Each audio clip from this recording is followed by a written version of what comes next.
তারা যখন ওই দেশে এই ধরনের আবার অনাকাঙ্ক্ষিত এই ঘটনাগুলো সৃষ্টি করছে, আমরা মনে করি বাংলাদেশের পররাষ্ট্র মন্ত্রণালয়, অন্তর্বর্তীকালীন সরকার, তাদের পক্ষ থেকে ক্লিয়ারলি এই বিষয়ে অ্যাকশনে যাওয়া প্রয়োজন এবং তাদের জায়গা থেকে আমরা দৃশ্যমান পদক্ষেপ প্রত্যাশা করি, যেটা নিতে তারা এখন পর্যন্ত ব্যর্থ হয়েছেন। মাহফুজ আলম ছাত্র উপদেষ্টা তিনি যখন এরকম একটা ঘটনার মধ্য দিয়ে যান, পরবর্তীতে আপনি যখন আবার ছাত্রদের যে অভ্যুত্থানে যারা নেতৃত্ব দিয়েছে তাদেরকে নিয়ে আপনি একটি সফরে যাবেন, আপনার ওই প্রতিরোধমূলক ব্যবস্থাগুলো নিয়ে যাওয়া দরকার ছিল। আপনি নেন না, এটা আপনার গাফিলতি, এটা আপনার সীমাবদ্ধতা, এই ব্যর্থতার দায় আপনার স্বীকার করতে হবে। কিন্তু আমরা চাই এর পরবর্তীতে শুধু দায় বহন করে আর বিবৃতি দিয়েই যেন আপনার পদক্ষেপ শেষ না হয়ে যায়। আপনাদের স্পষ্ট এগুলোর বিরুদ্ধে দৃশ্যমান ব্যবস্থা নিতে হবে। আমরা সেটার দিকে তাকিয়ে আছি। আমরা তো আলাদা অপশন দিয়েছি, আমরা সাদা শাপলা দিয়েছি, লাল শাপলা দিয়েছি, যদি একান্তই তাদের অনেক বেশি কষ্ট হয়ে যায়। কিন্তু এটা সবচেয়ে দুঃখের কথা, অভ্যুত্থান পরবর্তী বাংলাদেশে একটা স্বাধীন প্রতিষ্ঠান, কোনো আইনগত বাধা না থাকার পরও আমরা মনে করি অন্য কোনো চাপের কারণে তারা এটা দেওয়ার মতো সাহস করতে পারছে না।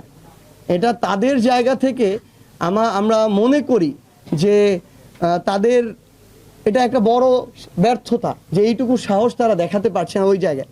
তো আমরা নতুন করে আবার আবেদন করেছি, আপনারা দেখেছেন ইতিমধ্যেই যে শাপলা প্রতীক তারা বলছে সংযুক্ত করা হয়নি, অথচ আমরা যেদিন আবেদন করেছি সেদিন থেকে তো তার এই প্রক্রিয়া যাওয়ার কথা ছিল, যেহেতু আমরা শাপলা চেয়েছি, আইনগত বাধা থাকলে কোনো কথা ছিল না। তো আমরা নতুন করে সংযুক্ত করার আবেদন করেছি আমাদের জায়গা থেকে, যেহেতু আরও আমরা মনে করি নির্বাচনের একটা বড় সময় আছে, এত সময়ের কোনো প্রয়োজন নেই এটা সংযুক্ত করতে। আমরা আশা করছি যে অভ্যুত্থান পরবর্তী বাংলাদেশে কারো সাথে কোনো প্রভাবকের দ্বারা প্রভাবিত হয়ে ইনজাস্টিস হবে না। আমরা আশা করছি শাপলা প্রতীক সংযুক্ত করা হবে এবং আমরা সেটা মার্কা হিসেবে পাবো। স্বাভাবিকভাবেই প্রত্যেকটা রাজনৈতিক দল তার এজেন্ডা, উদ্দেশ্য, লক্ষ্য ভিন্ন। আমরা স্বতন্ত্র আরেকটা আমাদের জায়গা থেকে রাজনৈতিক দল। আমাদের ধরেন ঐক্যমত্য কমিশনে আমরা যে বিষয়গুলো চাচ্ছিলাম ঐক্যমত্য হোক, সেগুলোতে জামায়াত সহ ইসলামিস্ট অন্যান্য কিছু রাজনৈতিক দল সহ আরও বেশ কিছু রাজনৈতিক দল যারা ধরেন বাম ঘরানারও কিছু আছে, স্বতন্ত্র কিছু আছে, তারা আমাদের সাথে ওই একই জিনিসগুলোতে তারা ঐক্যমত্য ছিল। এই জন্য ওইখানে আপনারা দেখেছেন একইভাবে আমরা কথা বলেছি।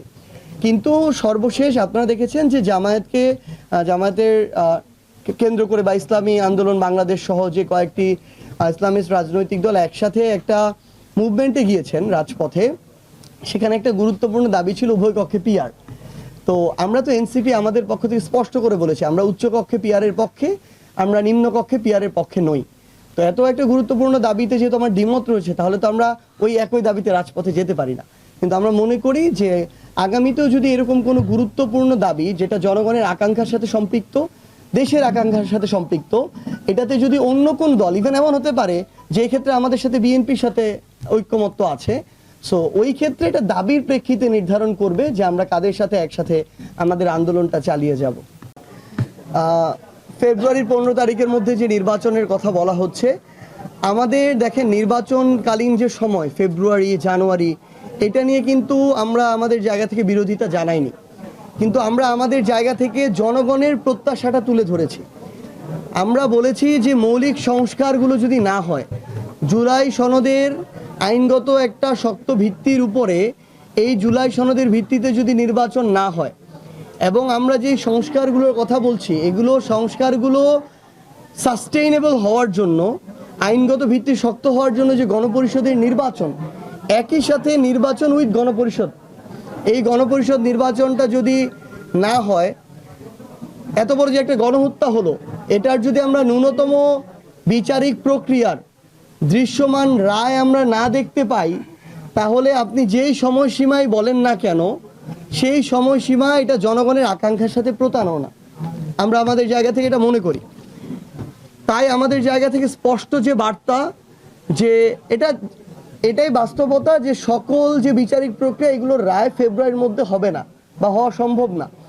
কিন্তু দৃশ্যমান কিছু গণহত্যার সাথে সরাসরি সম্পৃক্ত যে ব্যক্তিরা, শেখ হাসিনা, কামাল থেকে শুরু করে আরাফাত, পলক থেকে শুরু করে যারা ছিল, এই ফ্যাসিস্টদের সবচেয়ে বড় যারা বাহক ছিল, ধারক ছিল, তাদের রায় কার্যকর কিংবা রায় প্রকাশিত হওয়ার পূর্ব পর্যন্ত অন্তর্বর্তীকালীন সরকার ওই প্রক্রিয়ায় তাদের জায়গা থেকে জনগণের আকাঙ্ক্ষার বিপরীতে যেতে পারে না।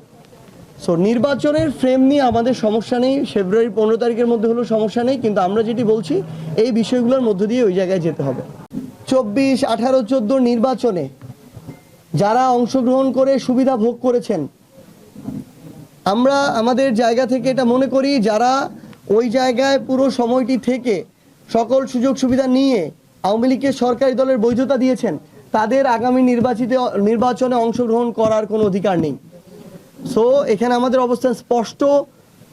এটা আমরা আওয়ামী লীগের প্রশ্নেও বলেছি, আমরা জাতীয় পার্টির প্রশ্নেও বলেছি যে তাদের বিচারিক প্রক্রিয়ার মাধ্যমে নিষিদ্ধ করার দিকে তাদের পথ, এবং দলগতভাবে এই আওয়ামী লীগের বিচার হতে হবে, এবং তাদের যারা বৈধতা দিয়েছে তাদেরও এই বিচারিক প্রক্রিয়ার মধ্য দিয়ে যেতে হবে।